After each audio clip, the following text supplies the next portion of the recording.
Good morning.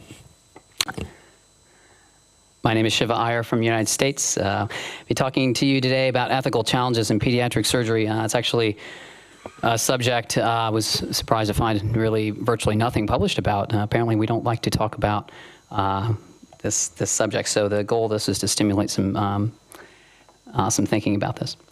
The objectives here list 3 important components of informed consent in pediatric surgery, define assent and its role.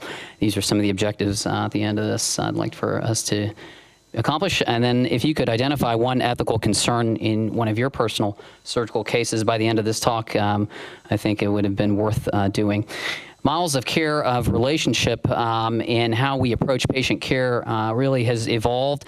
The paternalistic model is the old model where we decide for the patient, and then that slowly evolved into being more informative, where we give the facts and then subsequently give the facts and additional information about his or her preferences, and then finally the interpretive model is what we do today, where we generally try to provide facts and help find their preferences. This is more shared decision making. Ethics really has really 4 pillars: non-maleficence, beneficence, which again do no harm, do good, and the justice component, fairness, equal distribution, and prioritization of special groups. I think it's important. Finally, autonomy or freedom and capability of making a considered informed choice. And this is the part that in pediatrics really is different, as there is a lack of autonomy, and that is decided for the patient. Futility is a very important component of informed consent and also surgical decision making, as there is a type of quantitative futility, a likelihood that an intervention will benefit the patients exceedingly poor. And then finally, the quality of the actual benefit intervention will produce is exceedingly poor. So this has to actually be thought about during all of our decision making regarding surgical cases. Informed consent has a few major components. Of course, we think we know about this, and we think we perform this adequately in our practices, but there is quite a lack of complete informed consent in so many cases. We disclose the complete nature, purpose. We outline the benefits, clearly describing the risks, harms, and potential alternatives. But this last one is often something we don't consider. Benefits and risk of not undergoing the intended procedure. I think that has to be an important component of it, is often overlooked. How do we perform informed consent? I think we think about this in three ways, published about this: professionalism, competency, and communication. That means there's an environment that is conducive to performing or obtaining informed consent. You have to have the opportunity to do it. This means, do you bring the patient back a week before, a day before, a month before? How many patients are operated on when informed consent has been obtained 2 months prior to surgery? Things like that. Competency, that means you have to have data. So if you don't have the ability to discuss the surgical case, again, in a quantifiable way with evidence, then you probably should not be obtaining informed consent. Experience does matter. Finally, language barriers, usage of medical jargon, and then being supportive in nature of answering questions. But is a signature really enough? We all just want the signature so that we can perform the surgery, but apparently this is not enough, and we should be cognizant of this. Actually, people often don't even read the consents, and if they do, it certainly doesn't mean that they comprehended what was read. Poor recall is often the case. So sometimes the speak back technique, where the patient actually states what they're having done and why they're having it, is more helpful. Who should obtain it? Well, in teaching institutions, we all expect sometimes the residents and the fellows to do this. There is advantages and disadvantages to doing it both ways. If the surgeon does it, it can establish confidence, a relationship. It's often patient-centered.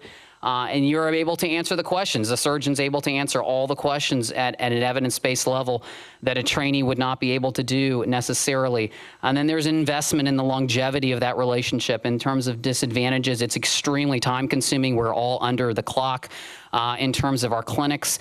And, in terms of the disadvantages of the surgeon doing it, often this may make team members feel they are left out, and not a team-centered approach where Dr. Iyer does all of it by himself. It's a kind of a selfish experience. Do we not have a duty to transfer the ability or the knowledge of how to obtain informed consent to trainees residents and fellows. And then, of course, there's surgeon bias. We always think, as surgeons, we think about the surgery and we think about what we're going to do and the steps and those kinds of things, whereas somebody else from the team may bring a component of informed consent that's different. We are stewards of the informed consent process. We respect the surrogates and substituted judgment on behalf of the child. We assist parents in terms of making sound healthcare decisions and navigate potential disagreement, which can be challenging. What's the difference between consent and assent? Consent is the permission. Assent is actually taking the opinion of the child into consideration, where we acknowledge that they have a voice, and that's important. It lessens fear and encourages inclusion and may improve postoperative compliance. So that's an important aspect. The question of how many of these have you done? I mean, every one of us who does these kinds of surgeries always gets these questions. And in fact, we do have a tendency to misrepresent the answer to these direct questions.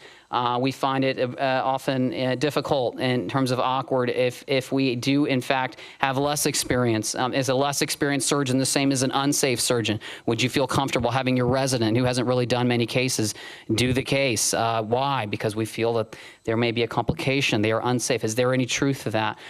So I think the answer here is, obviously be honest, full disclosure, always important, and then explaining the nature of maybe how rare or how common these surgeries are and the techniques involved.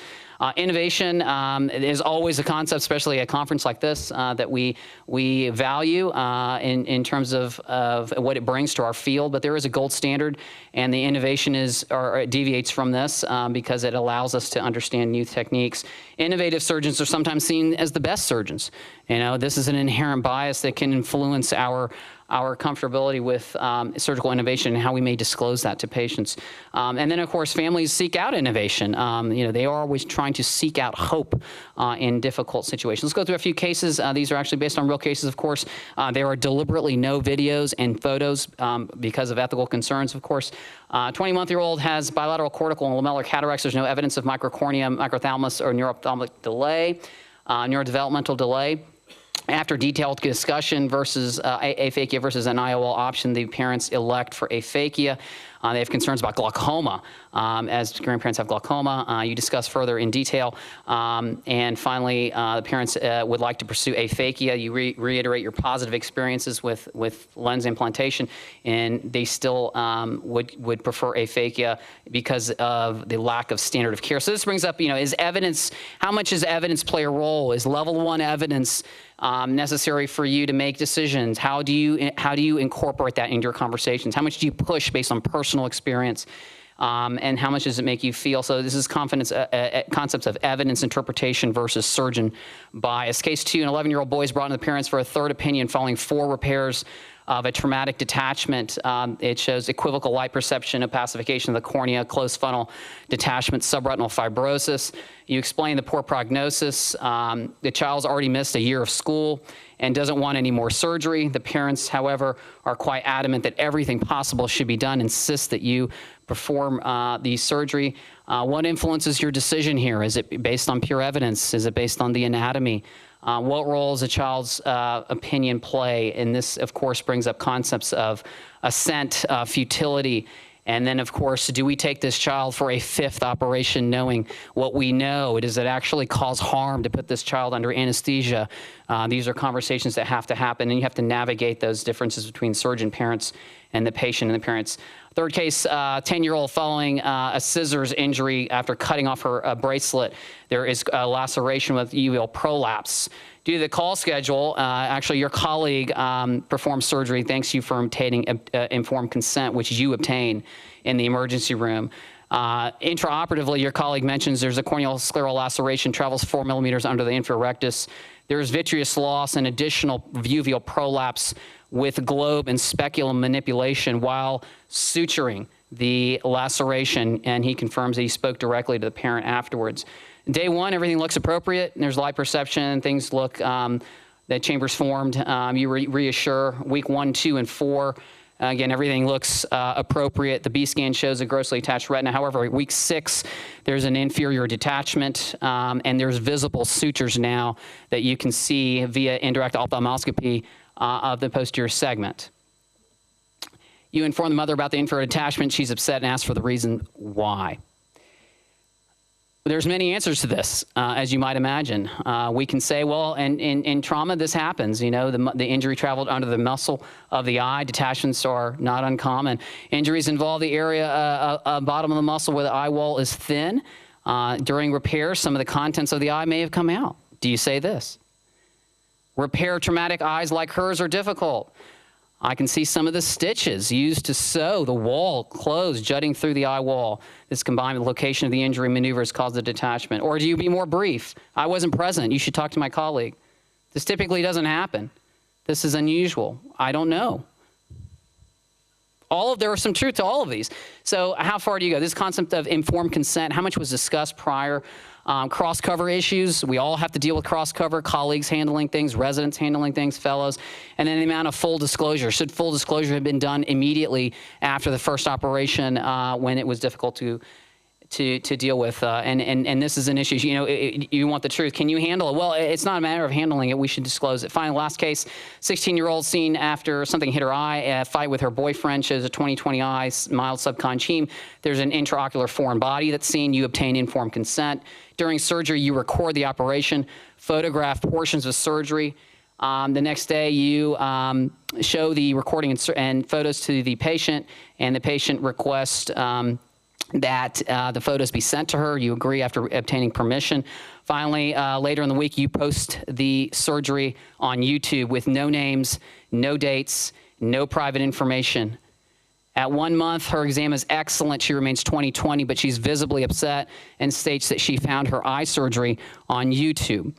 She shows you on her phone, and you confirm indeed it is the posting. She states that she did not give you permission to post her surgery and states that she found it and others will be able to as well. What does this bring up? Intraoperative recording. Do we obtain consent for this? Do we always do it?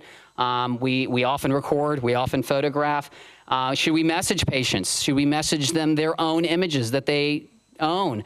And what are the rules for this? Social media postings.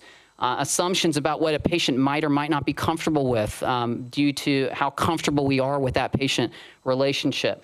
And then finally, we are entering an era where PHI have to be redefined. You know, the AI can now detect gender based on a fundus photograph. It can detect age to a certain degree based on the fundus photograph. You know, do we need to re-identify some of our PHI? Key points, IC must discuss benefits, understandable language, so that the patient actually does understand it. A signature is not enough. Assent should be considered.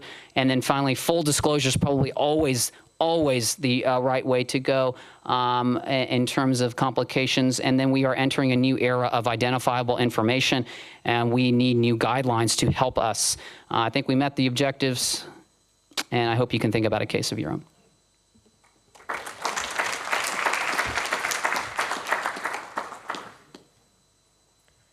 So actually, we are open for